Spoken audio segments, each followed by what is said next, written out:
ಬಲ್ಲ ಮೂಲಗಳಿಂದ ತಿಳಿದಂತೆ ಉತ್ತರ ಕರ್ನಾಟಕದ ಚರ್ಚೆಯನ್ನು ತಾವು ತಗೋಬೇಕಂತ ಈಗಾಗಲೇ ನಿರ್ಣಯ ಮಾಡಿದ್ದೀರ ಅಂತ ನನಗೆ ಗೊತ್ತಾಗಿದೆ. ಅದಕ್ಕೆ ನಿಮ್ಮ ಮೊದಲು ಅಭಿನಂದನೆಗಳನ್ನು ಸಲ್ಲಿಸ್ತೇನೆ.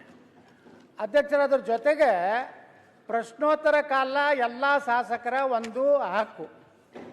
ಇವತ್ತು ನಾನು ಕೃಷ್ಣಾ ಮೇಲ್ದಂಡೆ ಯೋಜನೆ ಸ್ಟಾರ್ ಕ್ವಶನ್ ಇದೆ ನಾನು ಅಂಥ ಪ್ರಮುಖವಾದಂಥ ಕರ್ನಾಟಕದ 70% ನೀರಾವರಿ ಆಗುವಂಥ ಒಂದು ಅತ್ಯಂತ ಪ್ರಮುಖ ಪ್ರಶ್ನೆ ನಂದು ಇರೋದ್ರಿಂದ ಈಗಾಗಲೇ ತಾವು ಗಮನಕ್ಕೆ ತೊಗೊಂಡು ಬಂದಿರಿ. ಕಂದಾಯ ಸಚಿವರು ಹೇಳಿದ್ದಾರೆ ಪ್ರಶ್ನೋತ್ತರ ಆದ ಮೇಲೆ ಉತ್ತರ ಕರ್ನಾಟಕ ಚರ್ಚೆಗೆ ತಾವು ಅವಕಾಶ ಮಾಡಿ ಕೊಟ್ಟಿದ್ದೀರಿ. ಅದಾದ ಮೇಲೆ ಇದರ ಮೇಲೆ ಕೇವಲ ಪ್ರತಿಷ್ಠೆಗಾಗಿ ಪ್ರಶ್ನೋತ್ತರವನ್ನು ಮುಂದೆ ಹಾಕೋದಕ್ಕೆ ನಾನು ವಿರೋಧ ಮಾಡ್ತೇನೆ. ಯಾಕಂದರೆ ಪ್ರತಿಯೊಬ್ಬ ಶಾಸಕ ತನ್ನ ಕ್ಷೇತ್ರದ್ದು ಮತ್ತು ತನ್ನ ಭಾಗದ ಅಭಿವೃದ್ಧಿಯ ಪ್ರಶ್ನೆಯೇ ಕೇಳಿರ್ತಾನೆ ಹೊರತು ಅದರಲ್ಲಿ ಉತ್ತರ ಕರ್ನಾಟಕ ಶಾಸಕರು ಅದನ್ನೇ ಕೇಳಿರ್ತಾರೆ, ನಮ್ಮ ದಕ್ಷಿಣ ಕರ್ನಾಟಕ ಶಾಸಕರು ಕೇಳಿರ್ತಾರೆ. ಅದಕ್ಕೆ ನಾನು ವಿನಂತಿ ಮಾಡ್ಕೋತೀನಿ, ಮೊದಲ ಪ್ರಶ್ನೋತ್ತರ ಮಾಡಿ ಅಲ್ಲಿ ಸಹಮತ ಇದೆ ಮಾನ್ಯ ಸಭಾಧ್ಯಕ್ಷರು. ಉತ್ತರ ಕರ್ನಾಟಕ ವಿಚಾರದಲ್ಲಿ ಸಹಮತ ಇದೆ, ಶುರು ಮಾಡಬಹುದು. ನಾವು ಮೆಚ್ಕೋತೀವಿ ಅಧ್ಯಕ್ಷರೇ.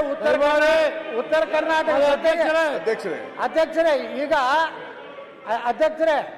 ಈಗ ಅದ್ರ ಜೊತೆಗೆ ನಮ್ಮ ವಿನಂತಿ ಏನಂದ್ರೆ ಪ್ರಶ್ನೋತ್ತರ ತಕ್ಷಣ ತಗೋತೀನಿ. ಈಗಾಗಲೇ ನೀವು ಘೋಷಣೆಯನ್ನು ಮಾಡಿದ್ದೀರಿ. ಆಯ್ತು.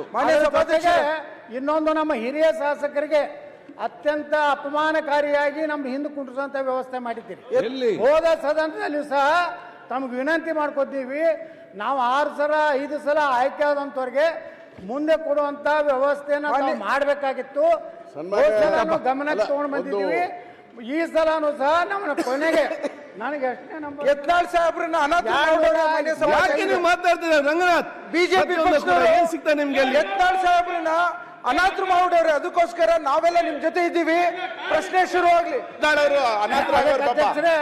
ನಮಗ ಇನ್ನೊಮ್ಮೆ ನಮ್ಮ ಸೀಟುಗಳ ಬಗ್ಗೆ ಪುನರ್ ಪರಿಶೀಲನೆ ಮಾಡಿ ನಾಳೆ ಒಳಗಾಗಿ ತಾವು ವಿಧಾನಸಭಾ ಅಧ್ಯಕ್ಷರಾಗಿ ಒಂದು ಒಳ್ಳೆಯ ನಿರ್ಣಯ ತಗೋಬೇಕಂತೇಳಿ ನಾವು ಅತ್ಯಂತ ಕಳಕಳಿಯಿಂದ ತಮ್ಮಲ್ಲಿ ಪ್ರಾರ್ಥನೆ ಮಾಡ್ತೀವಿ. ಒಂದು ನಿಮಿಷ ಎಲ್ಲರೂ ಒಂದ್ ಸೆಕೆಂಡ್ ಬೈಟ್ ರಾಯರೆಡ್ಡಿ ಒಂದ್ ಸೆಕೆಂಡ್ ಅದು ಕ್ಲಿಯರ್ ಮಾಡ್ತೇನೆ ನಾನು. ಯತ್ನಾಳ್ ಅವರೇ ಆಯ್ತು, ಇದಲ್ಲ ಬೇರೆ ಪ್ರಶ್ನೆ.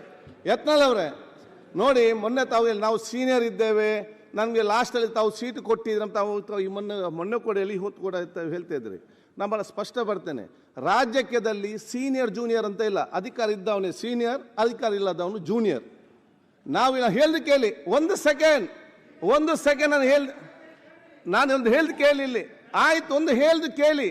ನಾವು ಇಲ್ಲಿ ಸೀಟು ಕೊಡುವಾಗ ಸೀನಿಯಾರಿಟಿ ನೋಡಿ ಕೊಡುದಲ್ಲ, ಯಾರಿಗೆ ಜಾಸ್ತಿ ಸಂಖ್ಯೆ ನಂಬರ್ ಇದ್ರೆ ಅವ್ರಿಗೆ ಈ ಸೈಡ್ ಕೊಡುವಂಥದ್ದು, ಕಡಿಮೆ ಸಂಖ್ಯೆ ನಂಬರ್ ಇದ್ರೆ ಈ ಕಡೆ ನಾವು ಕೊಡುವಂಥದ್ದು. ಅದಕ್ಕಿಂತ ಕಡಿಮೆ ಇದ್ದರೆ ಆ ಕಡೆ ಬಂದು ಸೇರ್ತಾರೆ. ನೀವು ಇಲ್ಲಿದ್ದಾಗ ನಿಮಗೆ ಫ್ರಂಟ್ ಸೀಟಲ್ಲೇ ಕೊಟ್ಟಿದ್ದೆವು. ನಿಮಗೆ ಬೇಕಾದಾಗ ಇಲ್ಲಿ ಬರುವುದು, ಬೇಡದಾಗ ಅಲ್ಲಿ ನೀವು ಬಿಟ್ಟು ಹೋದರೆ ನಾವೆಂತ ಮಾಡಲಿಕ್ಕೆ ಅಲ್ಲಿ ಕೊಡಲಿಕ್ಕೆ ಆಗ್ತದೆ? ನನಗೆ ನೀವು ನಮ್ಮ ಈ ಕಡೆ ಬಂದರೆ ಇಲ್ಲಿ ಫ್ರಂಟಲ್ಲಿ ಬರ್ತದೆ, ನೀವು ಇಲ್ಲಿ ಬಂದರೆ ನಿಮ್ಗೆ ಇಲ್ಲಿ ಫ್ರಂಟಲ್ಲಿ ಬರ್ತದೆ. ಅಧ್ಯಕ್ಷರೇ, ನಾವು ಬೇಕಂದಾಗ ಬರುವುದು ಬಿಡೋದಲ್ಲ, ನಾವೇ ನಿಜವಾದಂತ ನಿಷ್ಠಾವಂತ ಕಾರ್ಯಕರ್ತರು. ಈ ಸದನದಲ್ಲಿ ನಿಜವಾಗಿ ವಿರೋಧ ಪಕ್ಷ ನಾಯಕ ಅಂದ್ರೆ ನಾನೇ. ಆಯ್ತು, ನಾ ಅಡ್ಜಸ್ಟ್ಮೆಂಟ್ ಕೇಳಿ ಅಲ್ಲ, ನಾ ಯಾರು ನೋಡ ಹೊಂದಾಣಿಕೆ ಮಾಡ್ಕೊಂಡೆಲ್ಲ, ನಾ ಮುಖ್ಯಮಂತ್ರಿಗಳ ಕಚೇರಿಗೆ ಹೋಗಿಲ್ಲ, ಯಾವ ಮಂತ್ರಿಗಳ ಬಳಿ ದಯಾಪರನಾಗಿ ಕೇಳ್ಕೊಂಡೆಲ್ಲ. ಬಿಜೆಪಿ ವಿರೋಧ ಪಕ್ಷದ ನಾಯಕರು ಬೇಕಾದ್ರೆ ಡೆಪ್ಯೂಟಿ ಸ್ಪೀಕರ್ ಪಕ್ಕ ನೀವು ಒಂದು ಕುರ್ಚಿ ನನಗೆ ಅಲಾಟ್ಮೆಂಟ್ ಮಾಡ್ಬೇಕಂತ ವಿನಂತಿ ಮಾಡ್ಕೊತೀನಿ. ಓಕೆ.